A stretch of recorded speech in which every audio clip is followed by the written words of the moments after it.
Madam, आपका order. Nikhil Nikhil यहाँ क्या कर...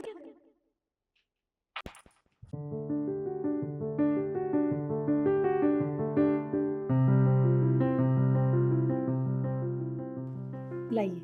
लीजिए। कितने पैसे हो गए? 500 रुपये हो गए। आप रुकिए, मैं लेकर आती हूँ। जी।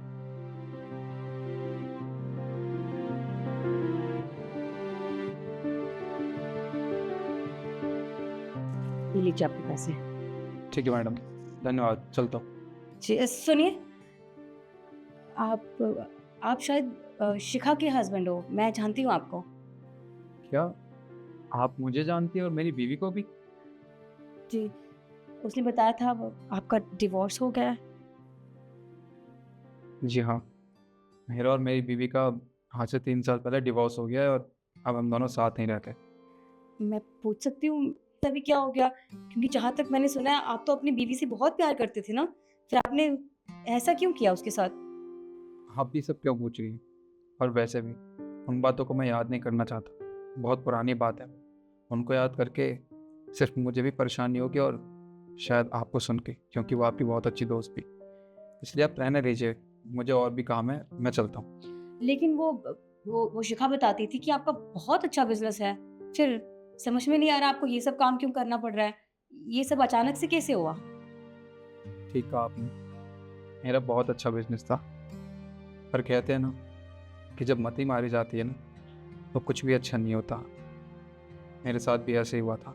मेरी कंपनी में एक दिन अचानक से आग लग गई और आग लगने के बाद मेरे पास कुछ भी नहीं बचा।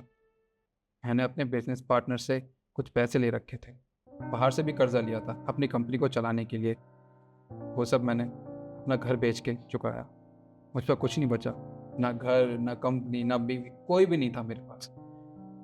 बस मुझे जैसे तैसे एक काम मिला, इसको करके मैं गुजारा कर रहा हूँ। वैसे मैं जानती हूँ ये वक्त आपके लिए बहुत मुश्किल है। कुछ पर्सनल पूछ सकती हूँ अगर आप बुरा ना माने तो? जी पूछिए। जब आप उसकी इतनी अच्छी दोस्त हैं और मुझसे इतना कुछ पूछ भी लिया है, तो और पूछ लीजिए। डिवोर्स की वजह बता सकते हो आप?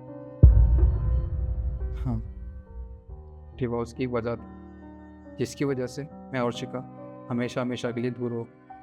मेरी कंपनी में मेरे साथ एक सेक्रेटरी थी, रिद्धि। उसने मुझे धीरे धीरे अपने प्यार के जाल में फंसा लिया और मैं ये भूल गया था कि मैं एक शादीशुदा मर्द हूँ, मेरी बीवी है।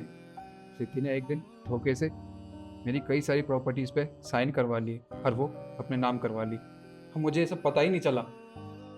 और उसने मुझसे शादी भी कर ली। ये बात मैंने शिखा को नहीं बताई थी, पर एक दिन शिखा ने मुझे और रिद्धि को साथ में देख लिया। शिखा ने मुझे समझाने की कोशिश भी की कि मैं ये सब ना करूं, पर मैंने शिखा की बात नहीं मानी और मैंने उससे डिवोर्स ले लिया, क्योंकि मैं रिद्धि के साथ रहना चाहता था। उससे मेरी शादी हो चुकी थी। फिर क्या करता, जब मेरी कंपनी में आग लगी तो रिद्धि ने भी मेरा साथ छोड़ दिया। अरे उसने मेरी जितनी प्रॉपर्टी अपने नाम करवाई थी, मैं उससे मांगने गया था, पर उसने वो देने से मना कर दिया। मेरे पास कुछ बचा ही नहीं था, मैं क्या करता। मेरी बीवी मुझे छोड़ के जा चुकी थी और जिस लड़की से मैंने प्यार किया था, जिसके नाम अपनी आधी प्रॉपर्टी कर दी, उसने भी मुझे धोखा दे दिया। तब से मैं ये काम कर रहा हूँ। आपके साथ तो बहुत कुछ हो गया। वैसे अगर आपकी बीवी मतलब शिखा आपके सामने आ जाए तो आप क्या कहोगे उससे? मैडम, ये सब फिल्मों में सही लगता है, असल ज़िंदगी में नहीं। मैं अपनी बीवी का सबसे बड़ा गुनहगार हूँ। अगर वो मेरे सामने आ भी जाएगी तो क्या करूँगा? ज़्यादा से ज़्यादा उससे माफ़ी मांग लूँगा, ये सोच के कि वो मुझे माफ़ कर देगी। पर जहाँ तक मुझे लगता है, वो मुझे कभी ज़िंदगी में माफ़ नहीं करेगी। सही कहा तुमने।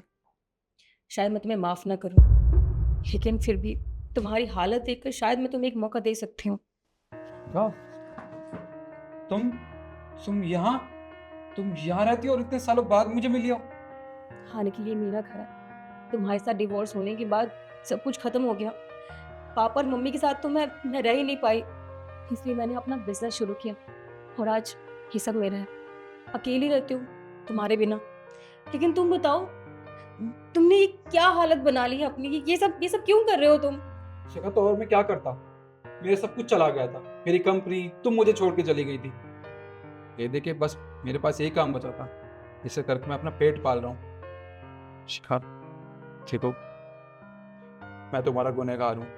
मुझसे बहुत बड़ी गलती हुई है। मुझे पता है तुम मुझे माफ़ नहीं करोगी, पर फिर भी मैं तुमसे हाथ जोड़ के माफ़ी मांगता हूँ। मुझे माफ़ कर दो। इसी प्लीज, देखो हमने बहुत बुरा वक्त देखा है और मैं नहीं चाहती कि फिर से वो सब शुरू हो।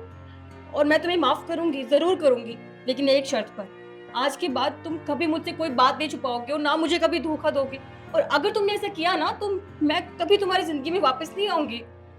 शिखा, मैं तुमसे वादा कर, इस बार तुम मुझे माफ़ कर दो।